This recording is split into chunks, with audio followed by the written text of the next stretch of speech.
call. Please state your, say here if you're here. Tiffany Edwards, Here. Bill Johnson, Mayor Knudsen, Andrew Buck, Heather Buck, Here. Claire Syret, Gino Grimaldi, Rob Zako, Here. Scooter Milne. Here.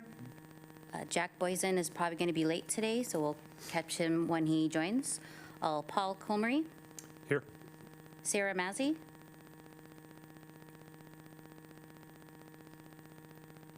we see you online, Sarah.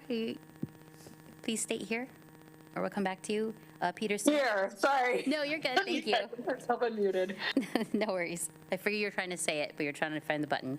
Peter Smith. Here. Wonderful. And we have a quorum. So anyone online for public comment? There's Bill. For the record, noting Bill Johnson is joining us. Public No comment? public comment.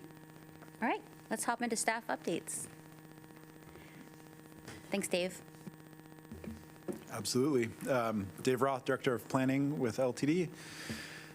Good evening, members of the SBC. I'll provide some staff updates. I don't have a presentation for you tonight. I'm just going to run through some brief updates. So first of all, on our Connect 2045 long-range plan, as I mentioned at our last meeting last month, we've kicked off the planning effort. Really excited to have that underway. Right now, we're forming the 2 project advisory committees. There will be a technical advisory committee made up of agency and partner staff, some of whom are here tonight.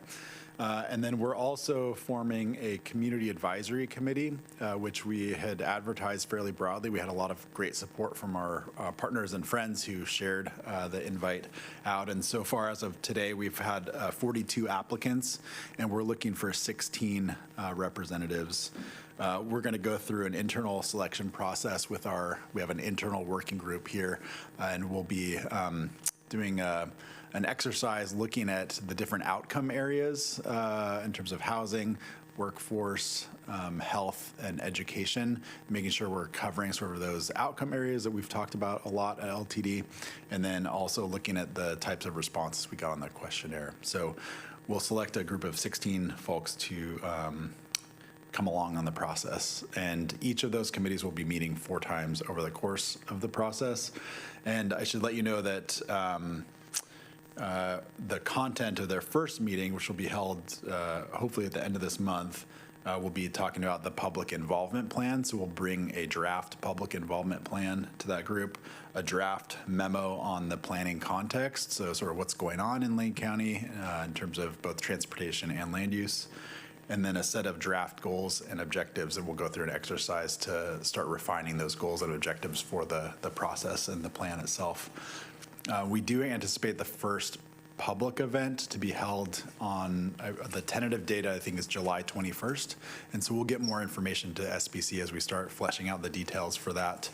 There's 3 public events throughout the course of the project, and we're looking to host those in different geographic locations to make sure we're providing opportunities for people around the metro area in Lane County to attend those events. Next, just want to let folks know, if anybody was watching our board meeting last month, you saw that our board approved a fair promotion that we're going to be running in the months of July and August. We're calling this the Dollar Days of Summer, and we're going to be offering a reduced fare for the months of July and August, and with the intent of trying to drive ridership. So you'll start to hear more about that. We're working on the marketing and communications plan right now, and we look forward to testing this out and see if this does drive ridership during our lowest ridership months, which are typically July and August. At our last meeting, I talked a little bit about our fare system roadmap, and just wanted to let you know that we did present that document to the board on May 20th. We've briefed this committee on that project previously, but what that does is it provides us with clear direction on a replacement for our fare system, both the hardware and the software backend. You might know it as UMO today, with the TouchPass or the app. The next steps, now that we've completed the roadmap, are to begin detailed project scoping and forming an internal project management team. There's multiple work streams that are coming out of this. So one is around fair revenue analysis and fair policy work, engagement with the community, developing the RFP itself for the hardware and the software, and then implementation and launch of the new system. And that will happen over the next 2.5 to 3 years. You'll expect to see significant engagement on fairs over the next 2 years as we're getting into this. And then finally, mentioned this last time as well, we're actively recruiting for 2 new board members for subdistricts 4 and 6. So subdistrict 4 is North Eugene Coburg, subdistrict 6 is West Eugene, River Road 99 in Junction City. The applications are due on June 22nd. So that's still posted on our board page on LTD's website. So just an FYI there. And that concludes my staff updates. Happy to take any questions from the group right now. All right, Dave, thanks. Okay, thank you. And we'll go ahead and move into the next, into our agenda items. So we're going to start with our University of Oregon Transportation Plan.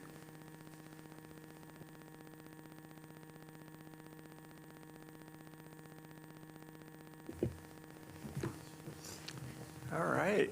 Good evening, all. A lot of familiar faces and some new faces, but my name's Dave Reeser, another Dave R. in transportation, and I'm the director of University of Oregon Transportation Services, and my colleague. Paul Comrie, also from University of Oregon Transportation Services. And Paul serves as our transportation planner, and excited to see he's on the committee with you all, and just great connection here. So Dave Roth had asked us to present briefly here on our recent campus transportation plan, and I'm just really excited to be here with you all and talk through this.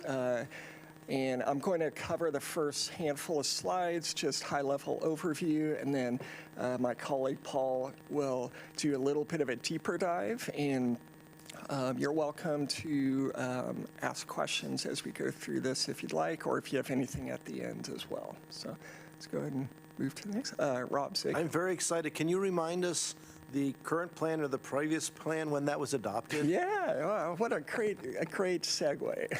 Thank you, Rob. So before this plan, the university had what was called a long-range transportation plan adopted in 1976. And that was a little while ago, right? And some things have changed. And when I came on board in our department, over a couple years, I was able to bring transportation planning over to my department, and anyways, we were able to take the lead on this, and yeah, just very excited to get a fresh look at it, so thank you. This slide here represents a project overview, and you can see our goals and outcomes here. And really what this plan gets at is it's a 20-plus year plan looking at trying to increase safety and efficiency of all different travel modes. You can see those on the right-hand side. And a lot about coordination, so internal coordination within the University of Oregon, but also with outside agencies like LTD, Cascadia Mobility is another example, City of Eugene as well. So, and then of course, we also want to align with the university's sustainability goals. That's a big part of this plan as well, and we'll talk through that a little bit more in terms of how we're planning for what I would consider more sustainable travel options like biking, walking, public transit, things like that. Next slide. This graphic here represents the guiding principles of this planning process, and really it starts with all users that you see up there in the upper left-hand corner of the graphic, and that can be all types of visitors or students, employees, things like that, neighbors. It also gets at people's ability to travel in different ways, so making sure that we're the most accessible university we can be, and that's really important to us. That gets at the universal access. We also want to be visionary, of course, in higher education. I think we have a unique opportunity to align with faculty research and students. And then for my department, we're able to then try different pilots or try to implement things that were researched. So it's a really nice nexus there as well. And then on the right-hand side, you can see all the different travel modes. We did rank them in our plan, and really with private automobile use as the lower priority, with a higher priority for people who are walking, biking, using transit, things like that. Next slide, please. This gets at our project schedule. It was about a 2-year process overall, and quite a bit of work that went into that. In a moment, I'll talk through some more detail of the community outreach, but this was set up as, I think as many transportation planning projects are. We first looked at existing conditions, and as I mentioned in the beginning, we had a very outdated plan, so trying to get a good understanding of what the current state of affairs was, and then looking at future needs and, thinking, is the university going to grow or how much? And then wherever we could find those gaps in our infrastructure or programs, we wanted to identify some future improvements there. So both infrastructure as well as programmatic improvements. And then, of course, it all costs money, so you have to do the financial needs analysis and then ultimately our plan itself. And I'd be happy to share out a link, digital link to this at some point after tonight if you haven't seen that yet. Next slide. This here highlights our community engagement, and we really viewed this as part of our work during the entire 2-year process, and everywhere from neighborhood associations like the Fairmont Neighbors or South University District to on campus. We did surveys and tabling events for students and employees. We also established some committees. We had a leadership team and then a project team that was multidisciplinary. So all of those were incorporated through here. We also did some outreach. For example, up there you'll see the Eugene Active Transportation Committee, trying to get some input from them as well. And on our project committees, we included some city staff as well to try to bring them along through the process. The plan itself, while most of the footprint of the plan includes university-controlled streets, there were some city jurisdiction streets as well, but we picked ones like Agate Street, for example, that have university land uses on both sides. And then it was our way to work with the city and then ultimately come up with some recommendations that we felt would serve the university community the best. Next slide, please. This one here gets at, let's see on the left, key features that's similar to what you saw on slide 2 with the project outcomes. Covering multimodal, bike ped safety, but also things like parking management, which is and will always be an important part of what we do as a department. Right now, the university has about 4,000 parking spaces for a community of about 28,000 people. So one parking space for every 7 people if you look around. And so we are compelled to really push transportation options, and that includes public transit as well. The toolbox on the right, you can see those, but really getting at things like delineating, separating modes, reducing conflict points between travel modes as well, and like I mentioned, enhancing travel options. we also want to make sure as people are walking and biking or using transit, there's clear wayfinding and some meaningful gateways as well. So with that, we'll go to the next slide, and I will pass it to my colleague, Paul. Excellent. Thank you, Dave. So we're going to get into some of the details of this plan. The one you're going to notice is that there are some pretty common solutions proposed throughout the plan. The big ones here are reducing modal conflicts and separating and prioritizing modes. One of our key defining or guiding principles is safety.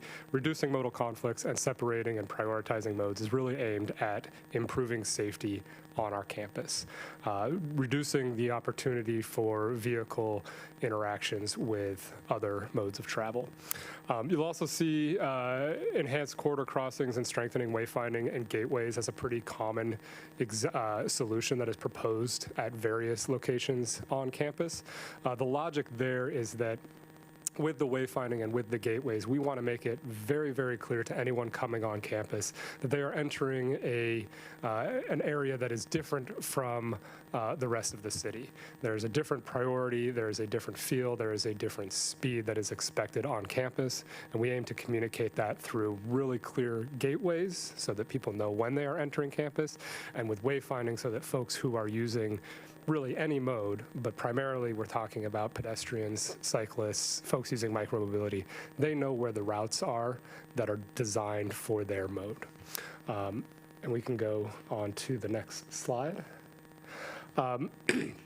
We, in our evaluation, took a corridors approach. We recognize that there are some fairly distinct travel corridors on campus. Some of the problems that we see in these corridors tend to be similar throughout the corridor, and we really wanted to evaluate how people are moving, or look at how people are moving through campus and think of solutions that support that. There are some solutions and problems that were identified that fall outside of these corridors. We will talk about that at the end. I am not intending to go through every single corridor. We're going to do kind of a deep dive on the Agate Street corridor because I think that provides a good example of how we are taking the findings from this transportation plan and moving forward. But I did want to highlight very quickly the corridors that we did analyze. There's the Onyx University corridor, which is a north-south corridor, runs parallel roughly to the Agate Street corridor. That is one corridor that goes right through the heart of campus. 13th and University Street is kind of what we think of as the center, the heart of campus. 13th Avenue is our northernmost corridor.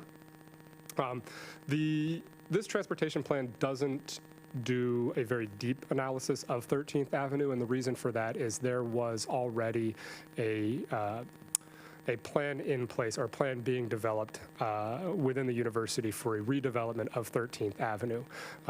Our transportation plan largely endorses that plan and then looks at 13th Avenue from Agate to Franklin Boulevard, which is not included in the other university 13th Avenue corridor plan. And really the recommendations for that section of 13th are to smooth the transition from the 13th Avenue plan that the university is producing and the Franklin Transformation Project that the city of Eugene is working on. We want that transition between those two plans to be seamless. Our other corridors, Gerlinger Avenue / 15th, this corridor is a little tricky, especially on the westernmost portion where it really incorporates two different routes.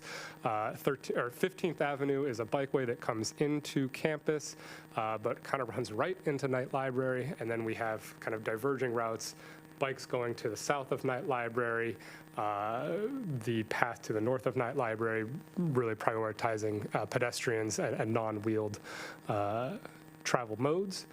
Those paths then converge again at the university, and moving east on 15th Avenue, we have a variety of different road designs. There's Powell Plaza, which is no single occupancy vehicles are allowed, very limited vehicle access is allowed, an open plaza, and then as you move east of Agate, it's back to a city-owned street and your kind of typical city road design there. And then our fifth corridor that I'll briefly mention is the 17th and Moss corridor. A little counterintuitive because these are perpendicular routes, but we grouped this together largely because of the development that's happening in East Campus with the East Campus housing plan, getting a lot of new residence buildings built over there. And so we kind of thought about that area of campus as a single entity. Dave, did you have something to? No. Okay, I misread your body language. My mistake. We can go to the next slide. So I mentioned that I wanted to do a little bit of a deep dive on the Agate Street corridor. And the reason being, one is there's some issues and challenges that we see on this corridor that are fairly common throughout campus. But this is also a corridor where we have already done a lot of work implementing some of the recommendations in our plan. When you look at this corridor, we really identified three kind of distinct areas. There's north of Franklin, Franklin to 15th Avenue, and south of 15th Avenue. The road designs are very different within those three sections, and the use is very different. Now, the work that we've done to advance some of the recommendations in this plan, in segment 2 there, between Franklin Boulevard and 15th Avenue, we've already partnered with the City of Eugene to install bollards protecting the bike lanes there. We were noticing one of the challenges that we identified in this plan was the frequency with which those bike lanes were obstructed by parked vehicles, whether it was temporary pause parking, TNC drop-offs, delivery drop-offs, or occasionally we would see on game day that the whole street would just be parked and the bike lane would be completely obstructed for the entire length of that corridor. We've felt we've gotten a really good response. Well, one, we had great partnership with the city in working out how to get those bollards installed, but we've also seen a really great response from the community. A lot of folks are very grateful for the protection on the bike lane, and we've seen, I'd say, a decrease in the parking issues. We're still working out ways to address the continued parking issues that we're seeing. Okay, yeah. South of 15th Avenue, the street design is a little bit different. It opens up quite a bit, but we also have different challenges here. South of 15th Avenue is often used to support Hayward Field events, events at Jane Sanders Stadium, whether they are university events or non-university events. I think of the Eugene Marathon, and some of the other track meets. So the need for, or what we need in that section of 15th Avenue is a little bit more flexible space because we are bringing in fairly large vehicles and sometimes taking over that street to support those events. And we can go to the next slide. Also, I should say, as we start, if you have any questions, feel free to interrupt. I don't, yeah. Really quickly, we're going to just take a little bit of a closer look at each of the sections just to highlight some of the solutions that we're looking at. So north of Franklin Boulevard, we're seeing a lot of solutions here that are aimed at wayfinding and gateways, making it clear that you're coming into the university campus, connecting those bike paths and pedestrian paths by the Willamette River to the rest of campus, while also still facilitating traffic or vehicle traffic to the Millrace Garage, which is at the northern portion, of this corridor. Our next slide will take us to the second section of this corridor, south of Franklin, going down to 15th. So solutions that we've talked about here, protecting the bike lane, enhancing the mid-block crossing. There's also some work being done 15th and 13th Avenue intersections, some improvements that we're going to be recommending there. And then our last section of this corridor, south of 15th Avenue, again, we see some recommendations for improvements on the intersections. Now, the next step in the process of evaluating potential solutions for Agate is about to wrap up. I'd say in about 2 weeks, we're going to be ready to publish an Agate Street corridor study that we did that was analyzing different intersection control options at 15th and Agate and evaluating how those intersection control options would function in 3 potential future scenarios. Can't share too much about that right now, but I do think in about 2 weeks when we can publish it, folks will be pretty excited. So look for that soon. And we can go to the next slide, please. Just wanted to provide some visuals here so that folks could understand some of the different solutions that we are recommending throughout all of these corridors. You'll see, we talked about delineating and separating the different modes.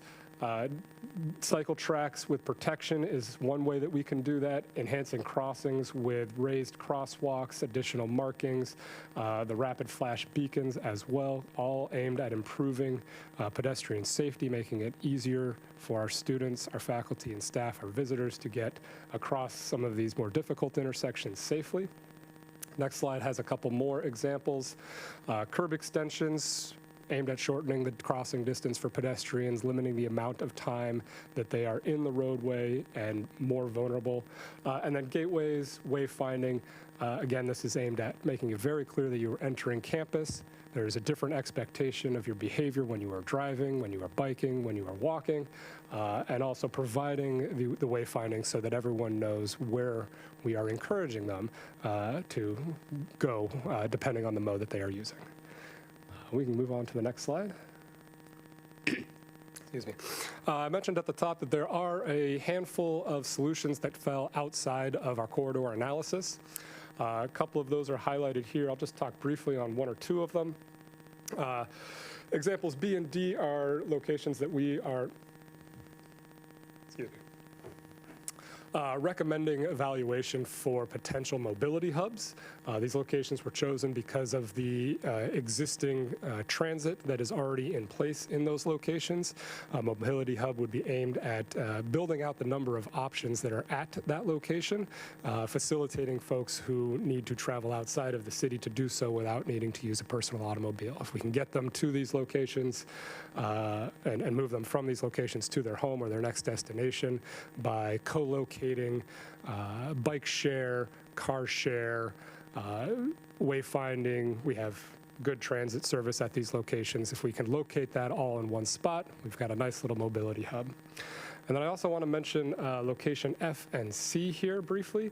These are locations, again, identified for potential future mobility hubs, but in this case, the idea is more of a world-class end-of-trip bike facility.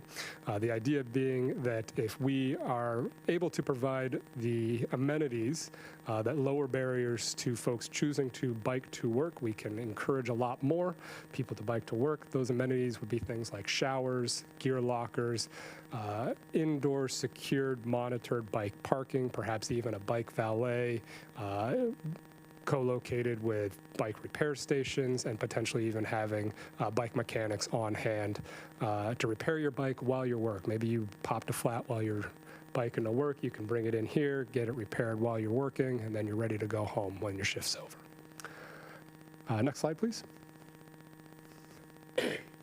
Some examples of what those mobility hubs might look like. You can see here we've got good covered bike parking, we've got car share, we've got transit stops, we've got information kiosks, we've got scooter share, bike share, and then a smaller example of a micromobility hub where we have some indoor bike parking paired with some transit trackers, giving folks information on arrival times for all the local transit stops and routes.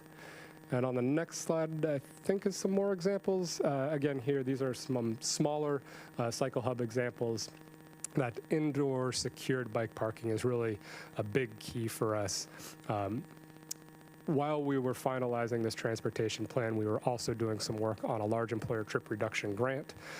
We ran some focus groups as part of that grant. One of the biggest barriers that we heard from our focus group participants when it comes to biking is the lack of covered, secured bike parking, as well as those other end-of-trip facilities. So that's a big part of our focus moving forward with transportation options, is providing higher quality bike parking and higher quality end-of-trip facilities.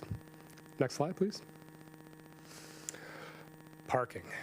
So as Dave mentioned, we have about 4,000 parking spaces on campus, one spot roughly for every 7 members of our campus. We also know that that parking supply is going to decrease in the coming years, and we do not currently have plans to increase or replace that parking supply. In addition to the university and our department having a policy of removing parking from the center of campus and prioritizing pedestrians and active transportation in the center of campus, we also know that we will be losing parking lots on the east side of campus as there is redevelopment at, Romania lot, thank you. The Romania lot on the east side of campus is slated to be redeveloped, and that will remove a significant number of parking spaces that we currently have.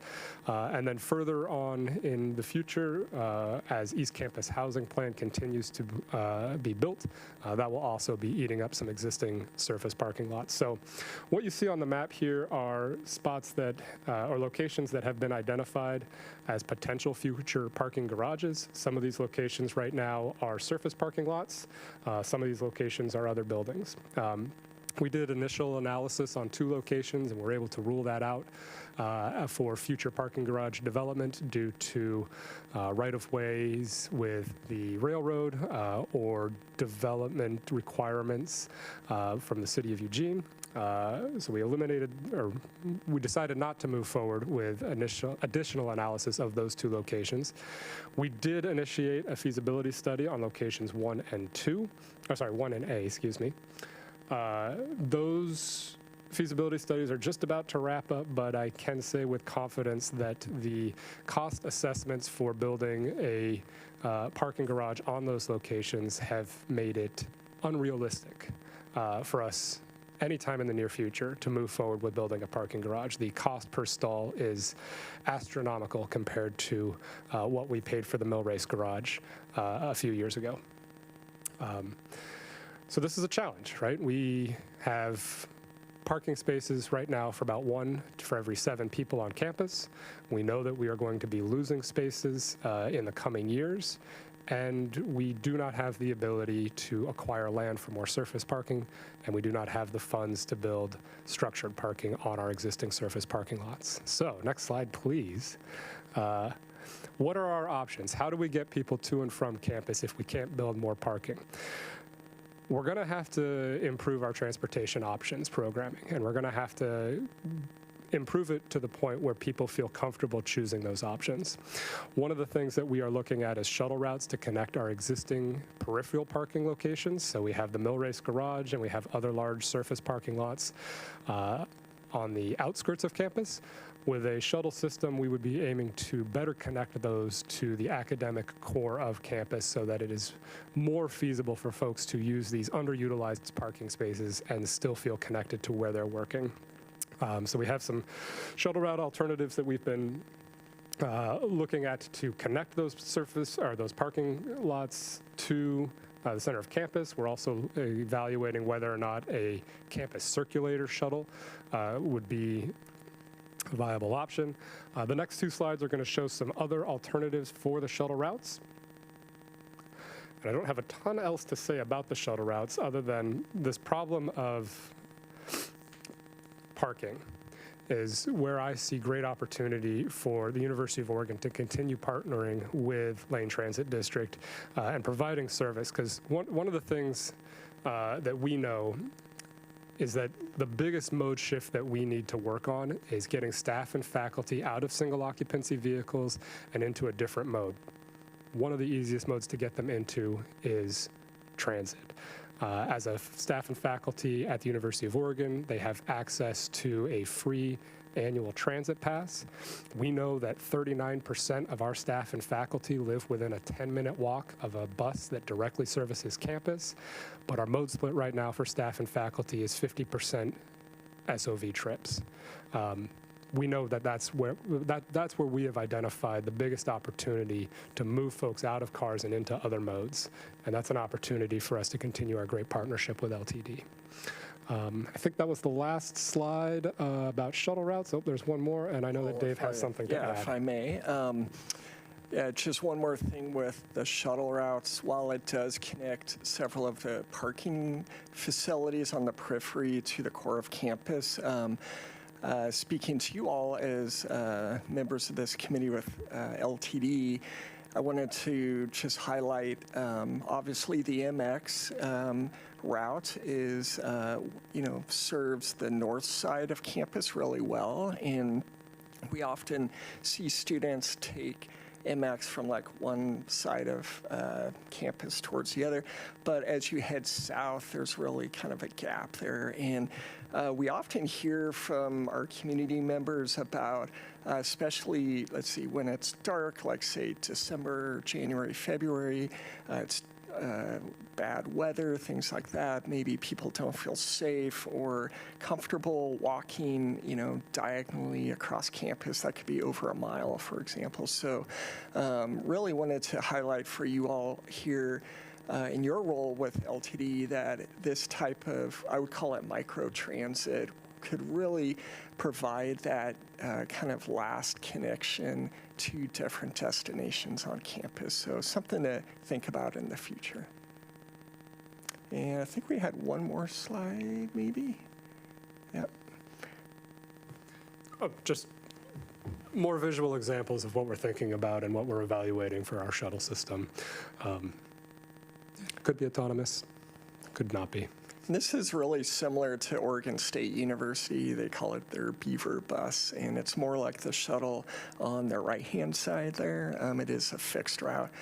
We currently do offer like an access shuttle that is not on a fixed route, and then same with our evening duck rides program. That's an evening shuttle program that goes off campus as well.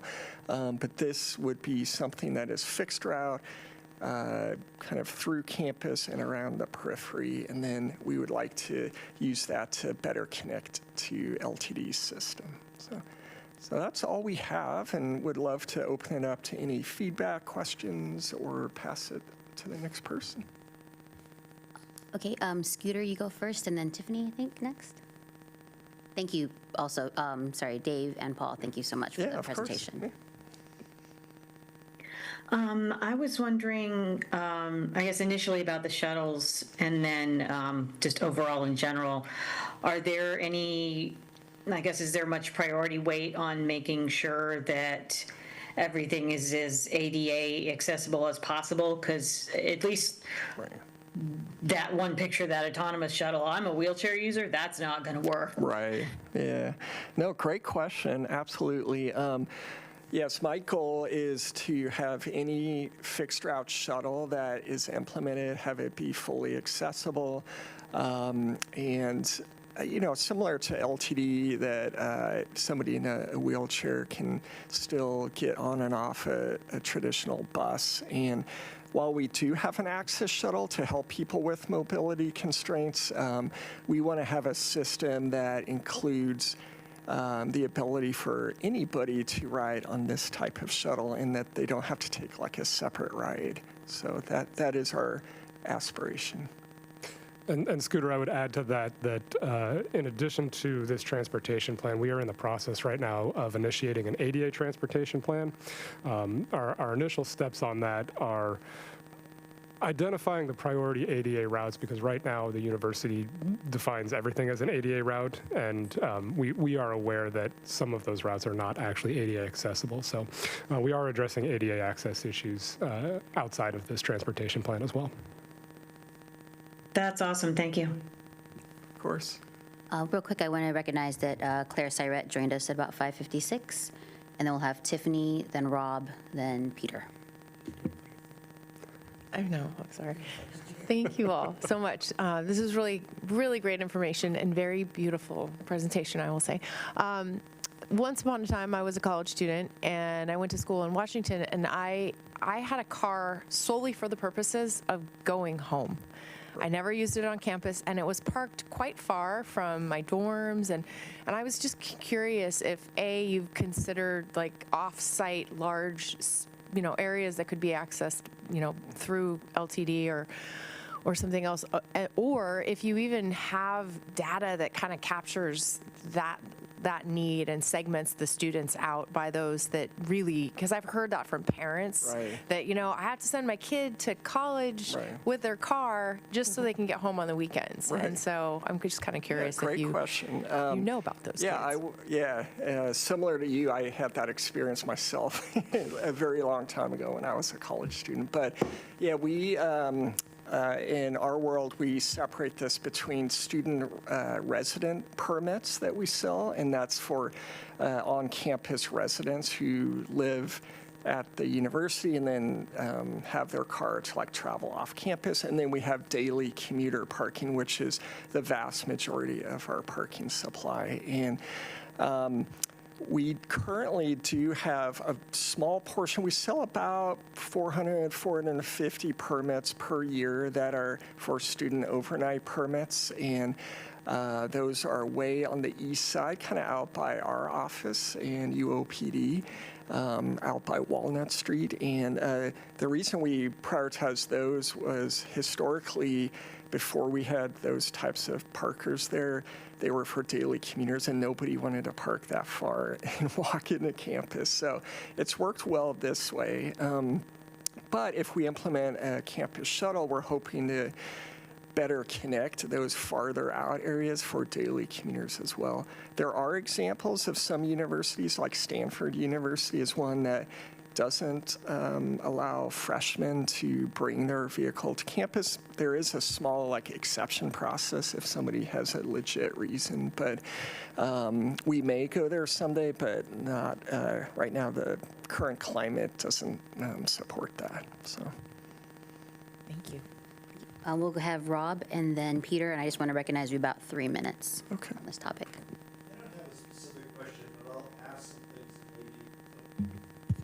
I don't have a specific question. I'm interested, so this is a plan for the university, for areas you control or sort of within your scope of work, but it's penetrated by city streets. You have LTD transit there.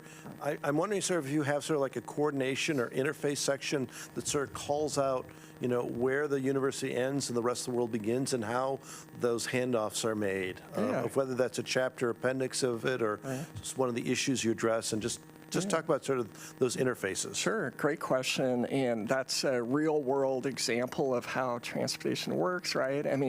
Our community at the university wouldn't be able to move as well as it does without LTD or the city of Eugene, for example, or Cascadia Mobility with bike share. So it is talked about throughout the plan with our partners off campus. We do acknowledge which streets or pathways are within the city or outside of the campus boundary and in the city.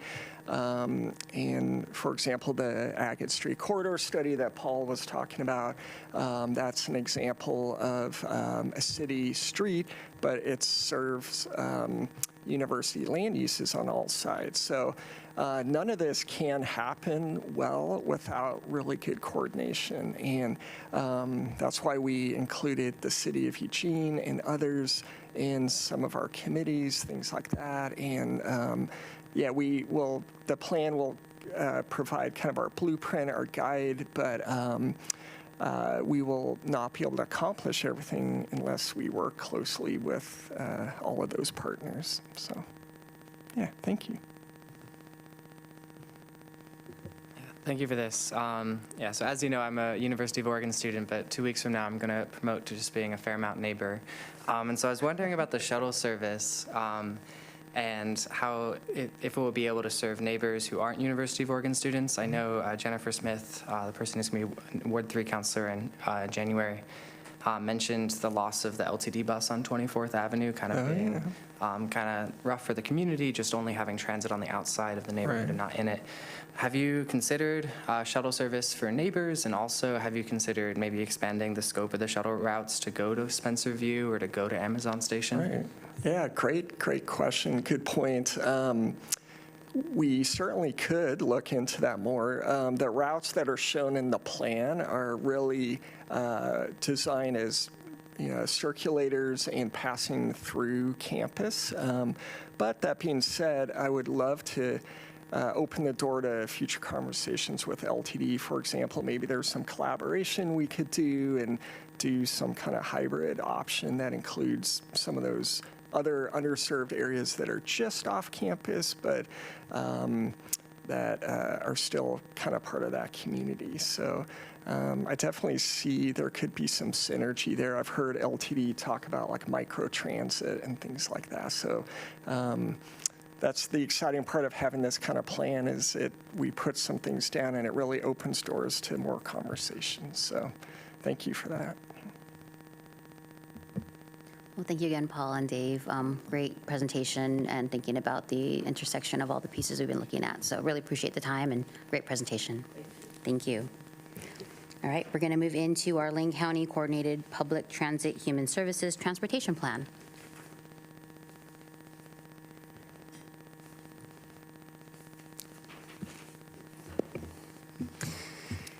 Hi. Good evening, SPC. Thank you for having us tonight. Before I hand it over to Dan to kick us off, just wanted to refresh everyone. Since we were here in March, the coordinated plan has gone through significant updates, so much so that we have a draft plan that we're excited to present to you tonight. I'll also mention that we presented to the STIF Advisory Committee in May for their recommendation for board adoption, which will be happening later in the summer. So just giving you that context before we dive in. And we're really here tonight just to let you all know how, let you know about this draft plan that we have and what it looks like. So again, thanks for having us tonight, and I'll pass it off to my co-presenter, Dan. Thank you. My name is Daniel Collister. I'm a planner at the Lane Council of Governments, and we have been working with Carrie and others at LTD in updating the coordinated plan. Next slide, please. And next one. Thank you. So, quick refresher, what's a coordinated plan? It is a federally required document. The purpose of the plan is to improve mobility for older adults and people with disabilities. It involves a lot of stakeholder engagement, community outreach to better understand how people are using the system, what their needs are, what's working, what isn't working. Also an inventory of the services so we can see where there's coverage, where there are gaps, how that aligns with the needs that we're hearing from the community, where there's opportunities for more efficient service or better coordination. And ultimately, all of this is processed into a project list that comes with some priorities and some strategies that will help to guide some funding decisions and future investments. Next slide, please. Here we see the plan development timeline. We've been working on this for about a year now. As Carrie mentioned, the STIF Advisory Committee has been serving as the steering committee. We've been working with them throughout the process, coming to them with different components of the plan as we've been developing it. We're now at the point where we've compiled all that. We have a completed draft. The steering committee has recommended the board adopt the plan, as Carrie mentioned, and we will be going to the board in September for that. And in the meantime, we thought it'd be great to circle back with you guys and let you know how things have been progressing. So next slide, please. And I'll turn the time over to Carrie. Yeah, thank you, Dan. So what you see on the screen right now is kind of the entire list of projects that are within the coordinated plan. Next slide. Digging into a few of those more specifically, we so this plan is a robust update from a 2019 plan. We carried a lot of those projects forward, but also removed projects that didn't make sense for us to have in the plan anymore. And we added a few new projects, or somewhat new. So the projects that you see in green on the screen are existing projects that existed elsewhere within our system, but we're really just bring them into the coordinated plan to sort of daylight them and just acknowledge that we've been working on them, but just doing a little bit of cleanup, if you will. The projects in darker blue are new projects.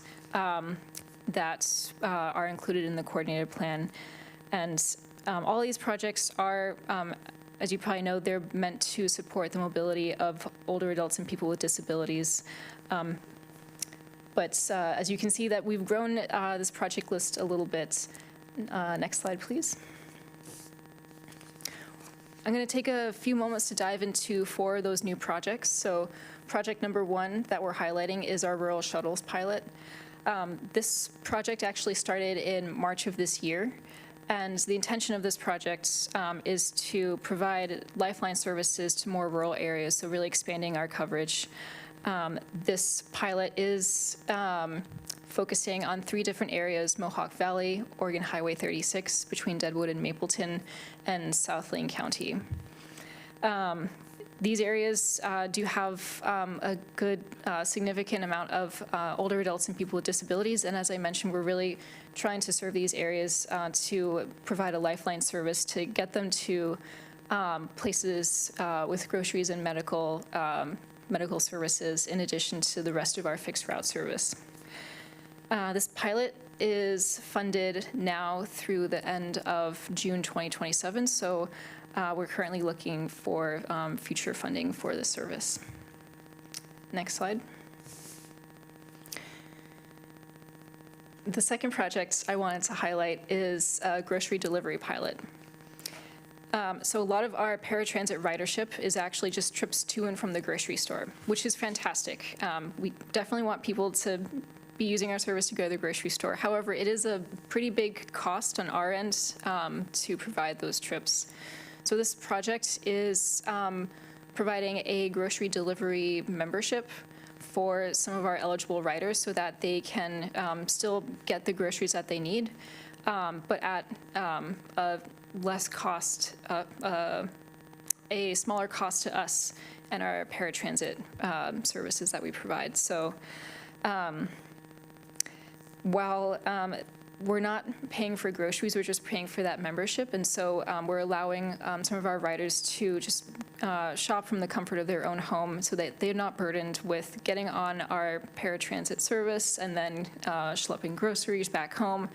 And it also opens up our paratransit services to serve folks that maybe we haven't been able to serve before because of capacity issues. So this is a project that I know our mobility services team is really excited about, and it's also a project that TriMet up in Portland has been piloting, and it's been really successful. And so we're excited to bring it down to Lane County and roll it out pretty soon to see how our riders take to it. Next slide. Another project that we're highlighting is our fare management system. And this project was really to help LTD manage fares with specific attention to older adults and people with disabilities. So currently, LTD provides free fare for folks that are over 65 and to other eligible riders. The issue is that these discounts don't extend to other transit systems within and outside of Lane County. So this project would support LTD staff to work with those other transit agencies to smooth out that friction between services. And so that can really help older adults and people with disabilities really extend the reach of their trip. And then the last project I wanted to highlight is one that a lot of folks are excited about, which is ADA airport, access to the airport. So I'll just say right now, we currently do have access to the airport. It's not a service that LTD operates. It's a service called the 99 Vine. It's been operating since January of this year with 4 round trips a day, Monday through Friday, and it's free. However, that service is going to cut back significantly end of this month, and I believe they're also going to start requiring payment for that service. But it's, from what I hear, it's been really successful, and we are wanting to look for a more sustainable, frequent service that LTD can provide, specifically mentioning that ADA access, because aside from the 99 Vine right now, there's no way for someone in a wheelchair to access the airport. So this project would help LTD strategize about a more sustainable, frequent service to the airport that has wheelchair accessible vehicles as well. Next slide. And that is our presentation. It's pretty short and sweet. We do have quite a few other projects in the draft plan that we're happy to go into, but we just wanted to highlight some of those projects to give you a snippet of what's included in the draft plan. So thank you so much, and happy to open it to any questions. Sarah, online? Hi, I am wondering about if someone is in, a couple questions. If someone is in the, a member in the grocery program, would they still be able to get a ride to go to the store if they feel like they want that social experience and an outing? Yes, definitely. We would not preclude people from still using our service. We're just adding another option for them to access their groceries. Excellent. Okay, sounds like a great program. And I also am curious about the 99 Vine and why it is being cut back, and if all of it's being cut back or just the airport portion. My daughter actually used it to visit a friend in McMinnville. Nice. That's awesome to hear. So it's the entire portion is being cut back, and really it's just due to funding and that funding source. So it will still be operating in the entirety of that length for one round trip a day, but that's why we're looking into something that's more sustainable for access to our airport. But that's really what it comes down to. I'm really glad to hear that your daughter used it. That's really awesome to hear, and hopefully that we can find support to help continue to make those connections. Thank you. Rob?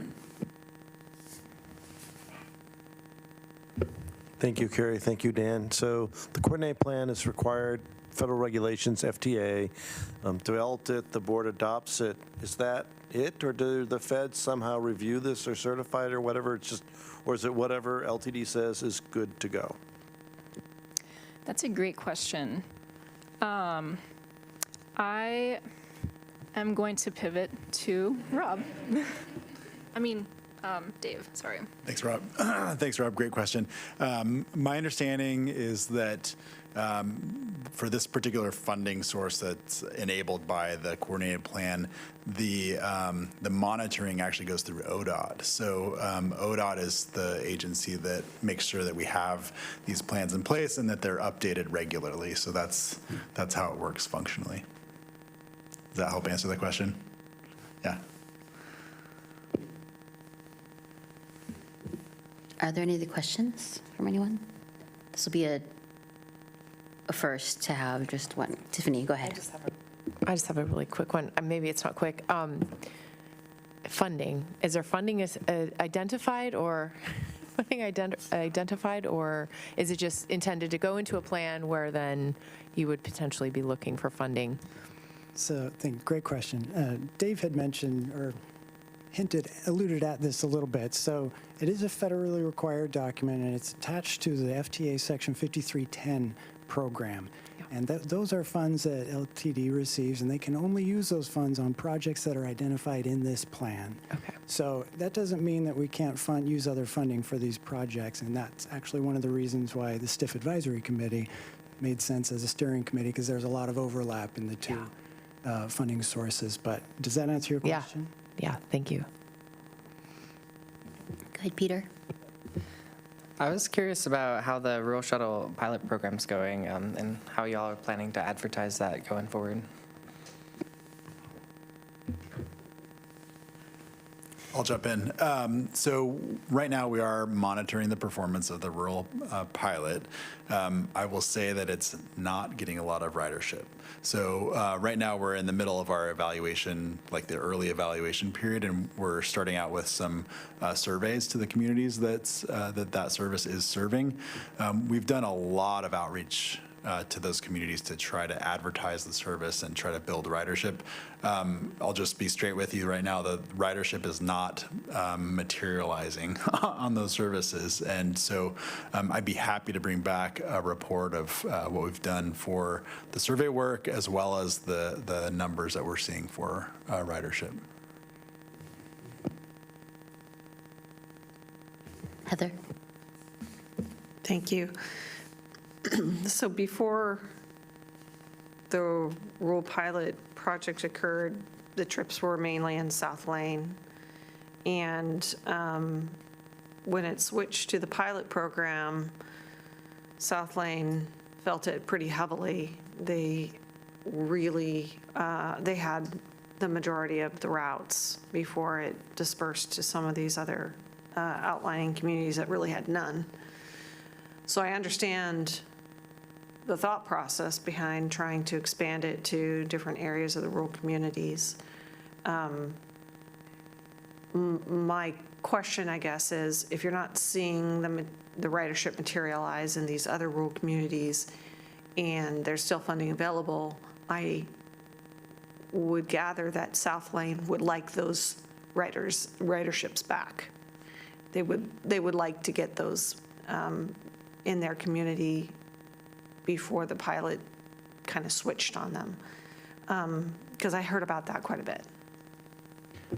Yeah, and I will note, before responding to your specific question or comment, that we did do a lot of work to try to make sure that some of the riders that were regular users of that service had different options, so they were not left totally in a lurch. And we were able to find some of those folks who were regular riders into the metro area alternatives with alternative funding sources. However, in terms of looking at where the services are provided today and where those resources are going, as I said, the ridership is not really materializing. And so we are looking at different options for how we can reallocate those funds or fine tune the program. So for example, one option that we could look at that we're talking about is not dedicating vehicles to specific areas and basically having them able to float where there is demand for scheduled trips. So that might be one option, but we are looking at a range of options, and within that range would be an option to put more of the resources back into South Lane County. I'll just add that I'll advocate for it to go back to South Lane, just because I heard about it that much.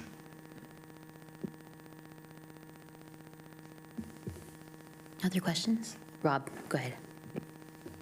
Remind me, and maybe I already said this, how long do the pilot programs go? When will that end, and you sort of evaluate whether to continue them or what you do differently? Yeah, typically we try to do about a 12-month, no more than 12 months for a pilot. So we are in the middle of moving forward with the evaluation plan. And like I said, it includes surveys as well as looking at the performance data. And it's something we can bring back to this committee at our September meeting, which is our next meeting to talk about more in depth.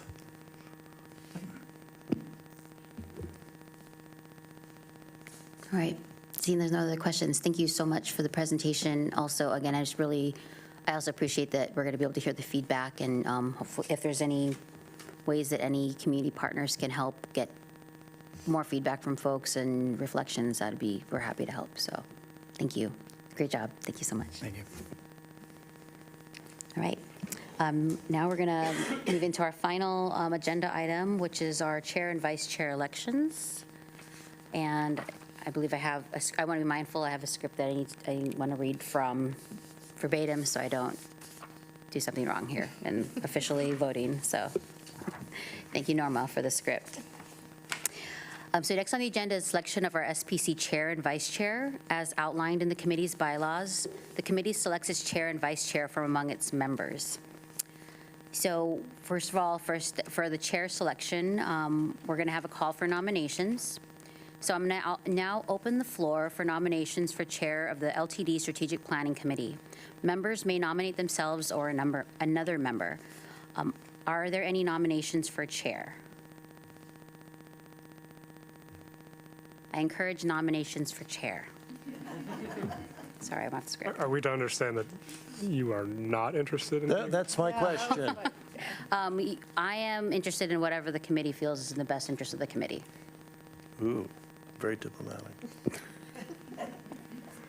Could I ask just a clarifying question about terms, and if Yes. are there term limits? Is it a two-term appointment, just like the rest of the That is a- positions? Or 1-year term, a 2-year term. yeah, thank you. Renewed. I don't recall the bylaws. Does anybody have the I've been bylaws in front of us? a special situation here because I've been in this position for a number of years, and so I don't think I want to answer, I can answer that appropriately at this moment. We will look those up. The timing right now for what I've done as a chair is having an additional about an hour in addition to this meeting with Dave. So just letting folks know the additional time as chair is probably maybe another hour or 30 minutes between the 2 months that we meet. So Claire, go ahead. Yeah, thank you, Madam Chair. As someone who's been nominated and asked to serve chair of different boards for consecutive terms, if you are willing to serve, I would nominate Alma as our board chair. Does it I require will a write second? Alma down. I would Any other second that if appropriate. Any other nominations for chair? It's a great committee to be a chair of, just for the record. This is sort of a vote of confidence or vote of no confidence. I'm not aware of any unhappiness with the leadership we've had. All right, I'm going to continue on the script, and then we can go next. Are there any additional nominations? And if there are no further nominations, I will close nominations for chair. So I guess I got to hit the gavel for that. Okay. You can. You are the chair. I think that might end our meeting. Use your powers. I don't. All right, for election, so is there this is very odd with me being in this position. Is there a motion to elect Alma Fumiko Jesus as chair? I think we had. Yes, we did. So moved. In a second. Okay. Is there a process whereby you say what you'll do over the next year, 2 years, or what you're running on, or what your platform Rob. is? What's our leadership can we expect from you? Is it a change in direction, or is there continuity here? Okay. All right, we had, Norma, do you have who made the? Oh, I just want to make sure you have. I moved Alma Jesus as chair, and I believe Tiffany seconded. Yes. Yes. All right, we'll proceed with the roll call. Oh, I guess we have to proceed with roll call vote. So members will vote yes or no for the nominee. All right, we're going to go through the line here. Tiffany Edwards, I vote yes. Bill Johnson, Yes. Heather Buck. Yes. Claire Syrett, Yes. Rob Zako, Yes. Scooter Milne, Yes. Paul Comery, Yes. Sarah Mazzy, Yes. Peter Simith. Yes. The Alma has received, sorry, I'm trying to make sure I'm doing this, reading your notes. 1, 2, Shouldn't have made you do it. 3, 4, 5, 6, 7, 8. Alma Fumiko Jesus has received, and Alma as the chair and the nominee, I'm abstaining from voting, so has received 9 votes. Let me make sure I did math right. 1, 2, 3, 4, 5, 6, 7, 8, 9. Let the record show, this feels like a rigged election to me. Look who's counting the votes here. This is being recorded, so Norma will confirm and everything. Alma Fumiko Jesus has received 9 affirmative votes. This meets the requirement of a majority of all committee members. Alma Fumiko Jesus is elected as chair of the LTD Strategic Planning Committee. Okay. Thank you all for your trust. Thank you all for your trust. I will. Okay, and so let's see. Okay, for vice chair selection. So we're now going to proceed with the election of the vice chair. I'll open the floor for nominations for vice chair.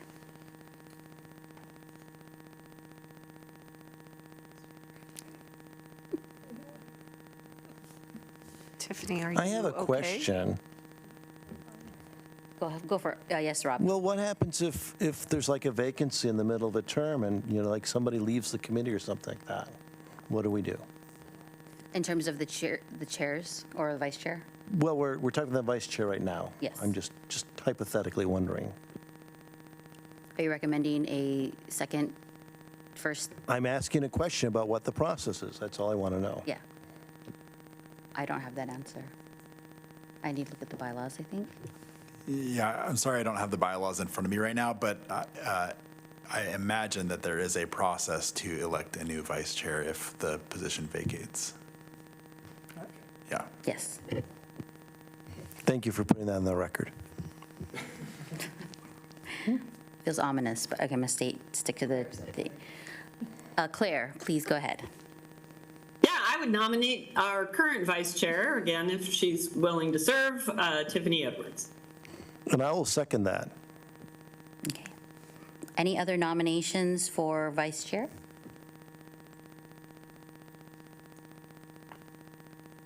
Okay. We will now proceed to the election of the vice chair. We will now proceed to the roll call for vote. All right. Alma Jesus, I say yes. Tiffany, I'm assuming you're abstaining. Bill? Yes. Heather? Yes. Claire? Yes. Rob? Yes. Scooter?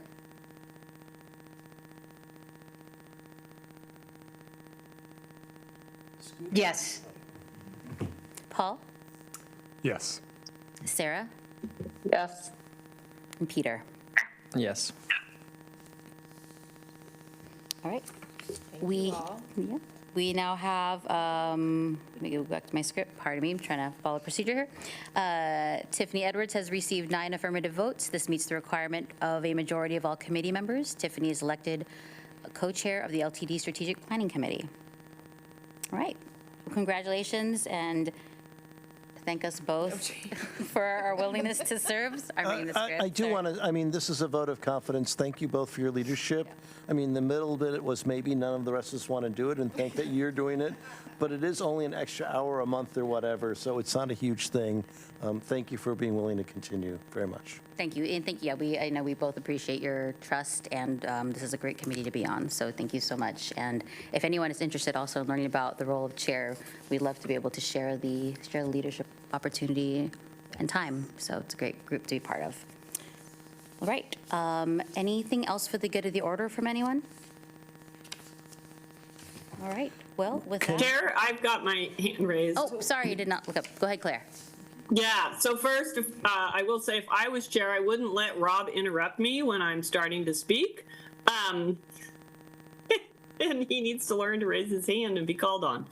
And I'm also, sorry, Rob, I'm picking on you, but I would say that while maybe the time commitment isn't huge, managing our meetings and chairing our meetings as gracefully as our current chair does take energy and commitment, and it is much appreciated. Thank you very much, Claire. And let me acknowledge that Rob is raising his hand. Go ahead, Rob. I agree with everything that Claire said. Thank you very much. Thank you, everyone. Again, is there anything else for the good of the order from the group? All right, thank you all so much. We really appreciate the time that staff brings to this table and partners of staff of the LTD. Thank you all for everything, and thank you, committee members, volunteers. Have a great day. We adjourn at 6:43. And our next meeting is the first Tuesday in September? Which is before That the, would be the first meeting back in person. which is before Labor Day, if I'm not mistaken. Adjourn, that's just Yeah, information. we will take a look at the calendar and ensure time for the next meeting. Thank you, Rob. And I will make sure to add that to the agenda. It's probably on there, and I didn't read the script, so you made me chair, so this is where we're at right now, so. Thank you. Okay, we'll adjourn at 6:44. Thank you all.